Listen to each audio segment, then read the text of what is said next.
မြင့်မြတ်မိုးရဲ့ Top 5 ရလက်ကိုမိပြီးတော့ Miss Cosmo ကိုကမ်ဖက်ဖို့ပြင်ဆင်ခဲ့တဲ့သဲစုငိမ့်ပရိသတ်များအားလုံးပဲမင်္ဂလာပါရှင်မြန်မာအလှမယ်လောကအတွက်ဂုဏ်ယူစရာသမိုင်းမှတ်တိုင်တစ်ခုဖြစ်တဲ့အလှမယ်မြင့်မြတ်မိုးရဲ့ Miss Cosmo International ပြိုင်ပွဲမှာ Top 5 အထိတက်လှမ်းနိုင်ခဲ့တဲ့အောင်မြင်မှုကပရိသတ်တွေကြားမှာအတော်လေးကိုရေးပန်းစားခဲ့ရပါဒီလိုအဆင့်တန်းရှိတဲ့ပြိုင်ပွဲကြီးမှာမြန်မာအလှမယ်ကထိပ်တန်းအဆင့်ရှိခဲ့ရကြောင်းMiss Cosmo ပြိုင်ပွဲက2025ခုနှစ်အတွက်အကောင်းဆုံးဖေးချမ်းပွဲတစ်ခုဖြစ်ကြောင်းနဲ့ရလက်ပိုင်းမှာတမသမတ်ကြကြောင်းသိချသွားခဲ့ပါပြီ။ဒါကြောင့်မလို့လေမြန်မာနိုင်ငံအတွက် rank အမြင့်ဆုံး Winner Crown ကြီးကိုယူဆောင်ပေးဖို့အလှမဲ့တဲ့စုငိန်က2026ခုနှစ်မှာဝင်ရောက်ရှင်ပြိုင်တော်မယ်လို့တရားဝင်ကြေညာလိုက်ပြီးဖြစ်ပါတယ်။တဲ့စုငိန်ကမြင့်မြတ်မိုးရဲ့အောင်မြင်မှုတွေကိုအားကျဂုဏ်ယူရင်းနဲ့သူမရဲ့ခံဘက်အတွက်ပြင်ဆင်နေပြီဖြစ်ကြောင်းခက်ရော့ဗီဒီယိုလေးကိုတင်ပြီးတော့ပရိသတ်ကိုအရေးအမွတ်အသိပေးခဲ့ပါသေးတယ်။အဲ့ဒီအချိန်တုန်းကတော့ပရိသတ်တွေတတိမထားမိခဲ့ပဲတဲဆုငိန်ကရုပ်ရှင်လောကကိုပဲဥတည်နေတယ်လို့ထင်ခဲ့ကြတာပါတကယ်တော့တဲဆုငိန်အနေနဲ့ Miss Cosmo ကိုခံဖက်ဖို့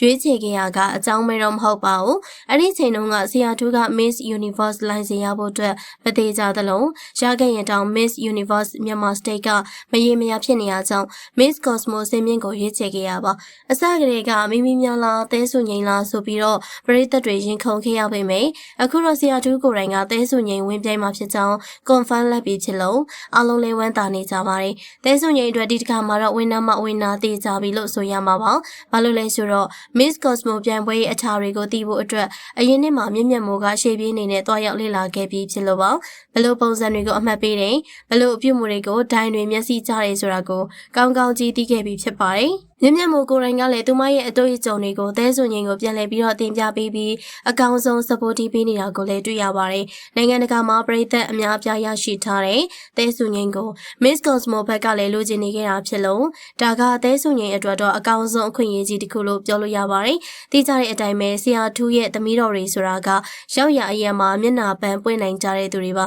Universe Crown ကတော့အလံဝေးနိုင်ပေမဲ့တဲဆုငိန်ရဲ့ Miss Cosmo Crown ကတော့ရာနှုန်းပြည့်နီးပါးတေချာတလောက်ရှိနေရလို့ပြောလို့ရပါတယ်။နောက်နေ့တင်မှာလည်းပြိုင်ပွဲကပိုကျက်လာနိုင်တာကြောင့်အခုခေတ်မှာပြိုင်တာကတဲဆုငိန်အတွက်အကောင်းဆုံးအနေအထားပါ။ Miss Grand က second runner အနဲ့မြန်မာဂုံဆောင်ခဲ့တဲ့အလှမဲ့တဲဆုငိန်ကဒီတစ်ခါမှာတော့မြင့်မြတ်မိုးရရှိခဲ့တဲ့ Top 5 ထက်သာလို့နဲ့ Winner Crown ကြီးကိုစောင်းနိုင်ဖို့အတွက်မနာမနေစူးစမ်းနေရဖြစ်ပါတယ်။ရုပ်ရှင်ကားကြီးတွေနဲ့ကြော်ညာတွေအများကြီးကိုရိုက်ကူးနေရင်ကနေတစ်ဖက်ကလည်းခံဖက်ဖို့လေးစင်းမှုတွေလုံးဝအကျမသွားခဲ့ပါဘူး။သူမက Winner Crown ကြီးကိုစောင်းနိုင်ခဲ့မယ်ဆိုရင်မြန်မာအလှမယ်လောကမှာသဲဆုငိန်ကိုရှင်ပြိုင်နိုင်သူဆိုတာလုံးဝရှိမှာမဟုတ်တော့ပါဘူး။တမိုင်းတစ်လျှောက် run အမြင့်ဆုံး Winner Crown ကြီးကပရိသတ်ချစ်တော်သဲဆုငိန်ရဲ့မျက်စိရှိမှာပါပဲ။ဒါကိုသဲဆုငိန်ကအခွင့်အရေးကိုအမိရဆုတ်ခိုင်းပြီးတော့တကယ်ပဲ Winner Crown နဲ့အစင်းမြင့်ထက်မှာမြန်မာဂုံဆောင်နိုင်လိမ့်မယ်လို့ပရိသတ်ကြီးတို့ထင်လားဆိုတာပြောပြခဲ့ပါအောင်ရှင်။ကြည့်ရှုပေးရတဲ့အတွက်အားလုံးကိုကျေးဇူးတင်ပါတယ်ရှင်။